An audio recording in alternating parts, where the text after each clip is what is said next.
অনেকে বলে ছাগল পালন ইউটিউব দেখে করা যায় না, কিন্তু আমি নিজে ইউটিউব দেখেই ইন্সপায়ার হয়ে ছাগলে এসেছি বিজনেসে। মেন আপনাকে ট্রিটমেন্ট শিখতে হবে, ডাক্তার সবসময় পাবেন না। ইউটিউবেই সমস্ত কিছু ট্রিটমেন্টের ভিডিও আছে, অনেক কিছু পাবেন। আমাকে আমার বিজনেস সাথে ছেড়ে কোথাও যেতে হয় না। টোটাল 30 বিঘে জায়গা আছে, একটাতে ব্রিডিং থাকবে, একটাতে ট্রেডিং থাকবে। ঠিক আছে, আপনি কি ছাগল পালনের কথা ভাবছেন? হ্যাঁ, তাহলে এই ভিডিওটা আপনার জন্য। আপনার যদি ছাগল পালনের অভিজ্ঞতা না থাকে, আমরা এই ভিডিওতে আপনাদের কাছে এমন কিছু ইনফরমেশন তুলে ধরবো যা আপনার ছাগল পালন করতে খুব সুবিধা হবে। হাই হ্যালো নমস্কার, সবাই কেমন আছেন? আমাদের এগ্রিকালচার ডায়েরিতে আপনাদের স্বাগত এবং সঙ্গে আমি সুশোভন। আমি এসেছি আজকে হাওড়া জেলার বাগনানে। এখানে এমন একজন ফার্মারকে আমরা পেয়েছি যার কিন্তু ছাগল পালনের সেরকম কোনো অভিজ্ঞতা ছিল না। তিনি পেশায় একজন মোবাইল ডিলার। তার পাশাপাশি ছাগল খুব ভালো লাগতো বা এনিম্যাল তার খুব পছন্দ হতো বলে তিনি পাশাপাশি একটা ছাগলের বিজনেস শুরু করেছেন। এবং এই বিজনেস তিনি কিভাবে করছেন, ছাগল নিয়ে আসার পরে তার কি কি সমস্যা হয়েছে, কিভাবে তিনি পুরো ফার্মটার ম্যানেজমেন্ট করছেন, এখন তার ফার্মের কি অবস্থা, পুরো বিষয়টা আজকে তুলে ধরবো। যারা নতুন ফার্মিং করতে চাইছেন তারা ভিডিওটা খুব মনোযোগ দিয়ে দেখবেন, আপনাদের কাছে কিন্তু এই ভিডিওটা খুব ভাইটাল হতে পারে। যে কোনো ব্যবসা করার আগে অবশ্যই সেটা যাচাই করে নেবেন, কারণ প্রত্যেকটি ব্যবসা ঝুঁকি সাপেক্ষ। নমস্কার দাদা। নমস্কার। আপনার পরিচয়টা যদি একটু দেন। আমি শুভেন্দু মান্না, বাগনান থেকে। আচ্ছা, তো আপনার বর্তমান পেশা কি? আমার বর্তমান পেশা ইলেকট্রনিক্সের বিজনেস আছে, আমার মোবাইলের ডিলার আমি আছি। আচ্ছা, অনেক রকম বিজনেস। তো তার পাশাপাশি ছাগল পালন করার কারণটা কি?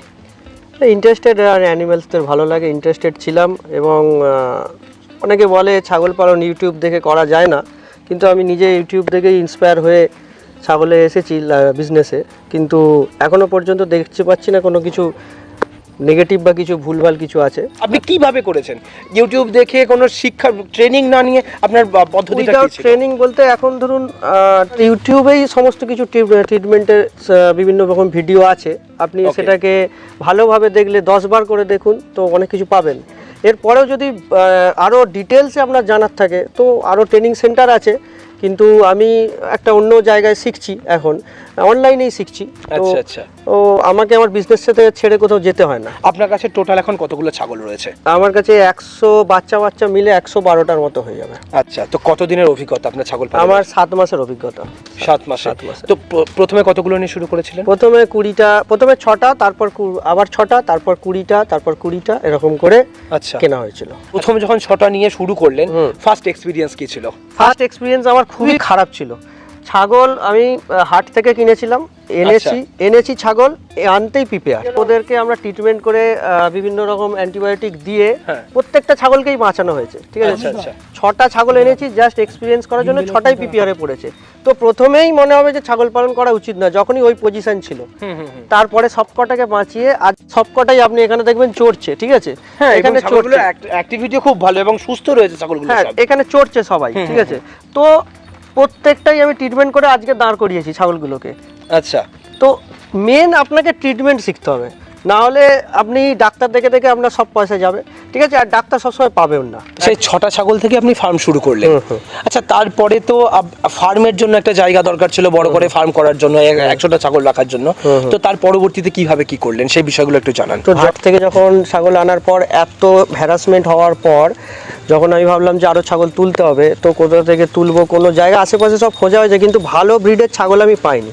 আচ্ছা, আমি লাস্টে ইউটিউবে কেজিএন গোট ফার্মের একটা চ্যানেল আমি পেলাম, যেখানে দেখলাম যে ওনারা ভালো ভালো ব্রিড এবং ভালো কোয়ালিটি, এবং কোয়ালিটি চেকিং করা আছে, একদম ভালো কোয়ালিটির ব্রিড, তো ওনারা সাপ্লাই করেন এবং দেন। তো আমি ওনার সঙ্গে যোগাযোগ করলাম, উনি আমাকে গাইডও করেছেন অনেক কিছু, যে আপনি ম্যানেজমেন্ট করুন, এত মানে আপনার খাবারের ম্যানেজমেন্ট করতে হবে, ফুল গাইড যে করতে হবে একটা ফার্মারকে, উনি করেছিলেন। আচ্ছা, তো তারপরে ওনার কাছ থেকে আমি কিছু বারবারি শখ ছিল, বা আর কিছু পাঁঠার শখ ছিল আমার। তো হাইব্রিড একটু বড় হাই কোয়ালিটি একটু বড় বড় পাঁঠাগুলো দরকার ছিল, বারবারির ছিল, বিটেলের ছিল। তো উনি আমাকে সেগুলো প্রোভাইড করেন। তো করার পর আর বাকি এমনি মা ছাগলও অনেক দিয়েছে, বারবারিটার অনেক কিছু পেয়েছি। এখনো পর্যন্ত প্রত্যেকটা ছাগল টপ কোয়ালিটি আছে, মানে এবং হেলথও খুব ভালো, বাচ্চা দুধ প্রোডাকশনও খুবই ভালো হয়েছে। দেখতে পাচ্ছি ছাগলগুলো সব ছাড়া রয়েছে এখানে।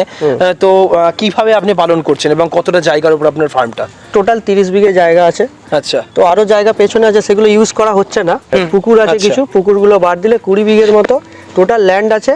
তো আমি ছাগলকে সকালবেলা ছেড়ে দেওয়া হয়। আচ্ছা, এটা টোটাল গ্রেজিং এ থাকে, ঠিক আছে। মানে এই লোকাল যে ঘাস আছে সেই সমস্ত খাবার খরচ সেরকম কিছু লাগছে না? সেরকম লাগছে না। খাওয়া খরচা আপনার যদি ঘাস থাকে অলরেডি তো আপনার কোনো খরচা লাগে না। এবার যদি আপনার ভালো হেলথের দরকার লাগে তো কিছু আপনি সন্ধ্যেবেলা দানা কিছু খাবার দিতে পারেন, সেটা ডিপেন্ড করবে আপনার উপর। ফার্মটা কিভাবে সে ইন ফিউচার ভাবছে, তার যদি কেউ খাসি করে, খাসিকে একটু দানা খাবার দিতেই হবে, ঠিক আছে। তো সেই ক্ষেত্রে শুধু ঘাসের উপর রাখলে তার হেলথ হবে না। আপনার সঙ্গে যখন উনি যোগাযোগ করলেন তো ওনার নলেজ কি রকম ছিল? স্টার্টিং এ আমার কাছে এসেছিলেন যখন 6টা ছাগল উনি হাট থেকে কিনে ঠকে গেছিলেন, তো আমি ওনাকে যথেষ্ট গাইড করেছিলাম। তারপরে আস্তে আস্তে বলি যে একসঙ্গে অত ব্রিড তোলার দরকার নেই, আপনি আগে দেখুন যে আপনি ফিড ম্যানেজমেন্টটা আগে দেখুন, ছাগলকে নিয়ে যে কি খাওয়াবেন আগে সেটা দেখুন। আমরা ছাগল আপনাকে ভ্যাকসিন করে দিয়ে দেবো, আপনার কোনো সমস্যা হবে না। সেই মতোই ওনাকে ছাগল পাটে পাটে দিয়েছি, 10টা, তারপর 15টা, তারপরে 20টা করে এনে আস্তে আস্তে ফার্মটাকে বড় করেছে। আপনার ফার্মে কি ধরনের কি সমস্যা দেখেছেন আপনি? সব থেকে বেশি হয়েছে বাচ্চাদের সমস্যাই সব থেকে বেশি হয়েছে। আচ্ছা, কিডস ম্যানেজমেন্ট করতেই ভালোভাবে করতে হবে, না হলে ব্রিডিং ফার্ম চলবে না। কক্সিডিওসিস বলে একটা রোগ হয়েছে, আচ্ছা, নিউমোনিয়া বলে একটা রোগ হয়েছে। পাতলা পায়খানা করতো, পাতলা পায়খানার সাথে রক্ত আসতো, আমাশা আসতো, আর গায়ে হালকা জ্বর থাকতো, আর আস্তে আস্তে ছাগল ডাউন হয়ে যেত। উনি আমাকে বললেন ওটা কক্সিডিওসিস হয়েছে। তো উনি সেই মতো আমাকে ট্রিটমেন্টে গাইড করলেন। আমি ট্রিটমেন্ট করছি এখন কক্সিডিওসিসের, অনেক বাচ্চা সুস্থ হয়ে গেছে। আচ্ছা আচ্ছা। তারপরে এখন কক্সিডিওসিসকে আর কোনো ভয় লাগে না। এখন কক্সিডিওসিস হলে আমি ট্রিটমেন্ট করে দিই, ঠিক হয়ে যায়। অনেক ফার্মাররা আমাদের কাছে ফোন করে যে দাদা আমি যখন ফার্ম করবো তখন একটা বাচ্চা ছাগল নিয়ে শুরু করবো, ছোট নিয়ে শুরু করি, তাহলে আমি ফার্মে সমস্ত ম্যানেজমেন্টগুলো তাকে ধীরে ধীরে বড় করবো। তো আপনিও কি প্রথমে এরকম ভাবে কিছু করেছিলেন? না, বাচ্চা ছাগল যদি আপনি নেন তো বাচ্চা ছাগলে সফলতা পাবেন না একটা কারণেই, বাচ্চাদের ইমিউনিটি কম থাকে।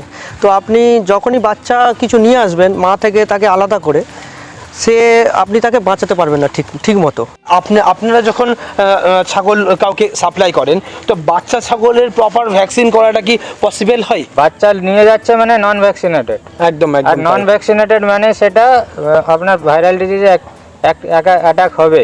এবং নতুন ফার্মাররা বোঝেই না কিভাবে একটা কিড ম্যানেজ করতে হয়, এবং সে প্রপার ভ্যাকসিন নিতে পারলে ভ্যাকসিনের মোমেন্টেই ছাগলের অনেক সময় ক্ষতি হয়ে যায়।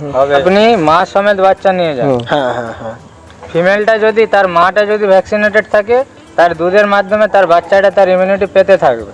অনেকে চায় যে আদা ফিমেল বা 2 দাঁতের ফিমেল, আমি তাদেরকে বলবো সবসময় 4 দাঁত বা 6 দাঁতের ফিমেল দিয়ে ফার্মিং শুরু করুন। এতে কি হবে, যখন কোনো ফিমেল ফার্স্ট টাইম বাচ্চা দিচ্ছে, বাচ্চাটাকে লালন পালন করার তার কোনো এক্সপিরিয়েন্স নেই, সে কি করবে, ঠিক মতো দুধ খেতে দিবে না।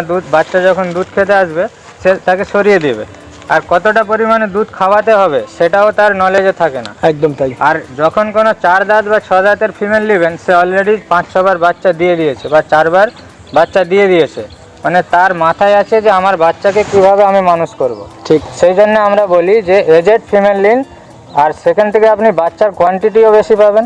আপনার এই পুরো যে পুকুর পাড় দিয়ে যে জায়গাগুলো রয়েছে এর মধ্যে দিয়ে ছাগলগুলো সব চলে বেড়াচ্ছে। এখান থেকে দেখুন পুরোটাই আপনি, এটা হচ্ছে একটু উঁচু জমি, হাইল্যান্ড আছে, পুরোটাই ঘাস পুরো আছে। এরা এখান থেকে খাচ্ছে, অলরেডি দেখতে পাচ্ছেন। আচ্ছা, এই যে সমস্ত জংলা ঘাস রয়েছে এগুলোই খায় এরা? এগুলো অবশ্যই দেশি আর ক্রস ব্রিডের জন্য এগুলো পারফেক্ট। ছাগল হচ্ছে তৃণভোজী প্রাণী, এটা সবসময় যদি কেউ মাথায় রাখে যে ছাগল তৃণভোজী প্রাণী। এবং ব্রাউজার মানে হচ্ছে এখানে 10 রকমের ঘাস আছে, কোন ঘাসের কি প্রয়োজন মানে আছে আমরা জানি না, সেটা ছাগল কিন্তু সেই মানে প্রাকৃতিকভাবে তার নলেজের মধ্যে এটা দিয়ে রেখেছে ছাগলকে। তার শরীরের চাহিদা অনুযায়ী 5টা ঘাসকে সে 4টা খাবে, একটা বাদ দিবে। আচ্ছা আচ্ছা, এই গুণটা তার মধ্যে আছে। তাহলে সেই জন্য ন্যাচারাল ভাবে যদি আপনারা কেউ ছাগল পালন করতে পারেন তাহলে সেটাই হচ্ছে বেস্ট। অনেকেই বলে যে ছাগল পালনের জন্য নেপিয়ার, গ্যামা, সুদান, তারপর ভুট্টা, বিভিন্ন ধরনের ঘাস লাগাতে হবে, তাহলে ছাগল ভালো পুষ্টি পাবে। তো এই ঘাসগুলো কতটা ইম্পর্টেন্ট, যদি কোনো ফার্মারের এত বড় ল্যান্ড থাকে তার পক্ষে কি প্রয়োজন পড়বে ওইগুলো লাগানো?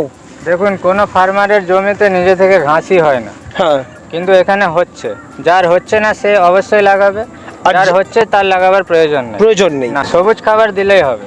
আচ্ছা, এবার এখানে একটা বিষয় আছে, যেগুলো প্রাকৃতিক ভাবে হচ্ছে সেগুলাতে টুকটাক কৃমির সমস্যা আপনার হবে। আচ্ছা, কন্টিনিউ যদি আপনি একটা নিয়ম করে ডিওয়ার্মিং করাতে থাকেন তাহলে সেই সমস্যাটা থেকে আপনি দূর হতে পারেন। আচ্ছা, আপনার কস্টিং কিরকম পড়ছে মোটামুটি একটা ইয়ে ক্ষেত্রে, যেহেতু বর্ষাকালটা আপনি করেছেন, আপনার বর্ষাকালে কিরকম খরচ হয়েছে? বর্ষাকালে ছাগল তো ছাড়তে পারেননি আপনি। বর্ষাকালে একটু বেশি খরচা হবে, প্রত্যেক ফার্মারেরই হবে।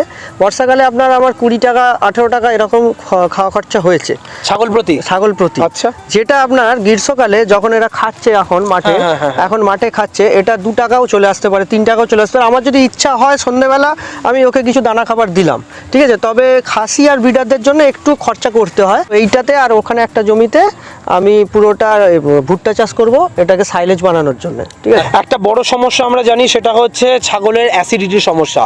এক জায়গায় বাঁধা ছাগল থাকলে তার হজমের ওষুধ প্রচুর লাগে তাকে ঠিকঠাক রাখার জন্য, আর এত ছুটে বেড়ালে আই থিঙ্ক এদের কোনো হজমের সমস্যা হবে না। পেটের সমস্যা মানে কি অ্যাসিডোসিস অ্যালকোলোসিস ওদের, ঠিক আছে। দেখবেন পেটে জল জমে গেছে, ওটা অ্যাসিডোসিস, ঠিক আছে। সেই জল বার করে আমাদের আইভিএ সেলাইন করে ওকে তুলতে হয়।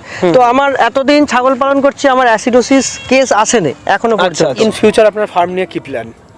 ফিউচারে প্ল্যান বলতে দেখুন, আমি দুটো পার্টে ভাগ করেছি ফার্মটাকে, একটাতে ব্রিডিং থাকবে, একটাতে ট্রেডিং থাকবে, ঠিক আছে। আমি দুটোই করতে চাইছি। এখন বলতে গেলে ব্রিডিংই আছে ফার্মটা, বাচ্চা হচ্ছে, সব কিছু ঠিক আছে। তো ইন ফিউচার আমি ট্রেডিংও ভেবেছি, ট্রেডিংও করব। তো ইন ফিউচার যাদের বা সমস্ত রকমের ব্রিড, যত রকমের হাইব্রিড আছে, যত রকমের ব্রিড আছে, সব রকম ব্রিডই আমি রাখবো, আচ্ছা, এবং আমি এখান থেকে সেল করব। তার জন্য আমি আলাদা সেকশন করে আলাদা সেট বানানো আছে। আচ্ছা আচ্ছা, আমার দুটো সেট বানানো আছে, একটা ব্রিডিং এর আর একটা ট্রেডিং এর। ট্রেডিং এর ছাগল একদিকে থাকবে আর ব্রিডিং এর ছাগল আরেক দিকে থাকবে। ট্রেডিং আর ব্রিডিং এর মিডিলে অনেকটা পোরশন জায়গা ফাঁকা আছে, যাতে না ওদের কিছু সমস্যা হয়, ঠিক আছে। মোটামুটি তাহলে এখানে যদি কোনো ফার্মার আসতে চায় বা ফার্মটা দেখতে চায়, তো কিভাবে তারা যোগাযোগ করবে, কিভাবে আসবে এখানে? এটা বাগনান হাওড়াতে, ঠিক আছে। কলকাতা থেকে এলে বাগনানে নামবে, বাগনান থেকে আমার ফার্মটা সাইডে 3 কিলোমিটার, ঠিক আছে। বাগনান থেকে আপনি আমতা রোডে ঢুকবেন, স্টপেজের নাম হারপ পানবাজার, ঠিক আছে। হারপ পানবাজারে গিয়ে যে কোনো লোককে জিজ্ঞাসা করলেই হবে যে এখানে ছাগলের ফার্মটা কোথায়, তো সবাই এখানে অ্যাড্রেস জায়গাটা দেখিয়ে দেবে। তো আজকের ভিডিওটার ডেসক্রিপশনে এবং স্ক্রিনের উপরে ফোন নাম্বার থাকবে, আপনারা ওখান থেকে দেখে নেবেন, এবং এখানকার অ্যাড্রেসও লেখা থাকবে। আপনার যারা মনে করবেন যে এই ফার্মটা একবার ভিজিট করার দরকার, আপনারা দেখতে আসবেন, আপনারা চলে আসুন এখানে।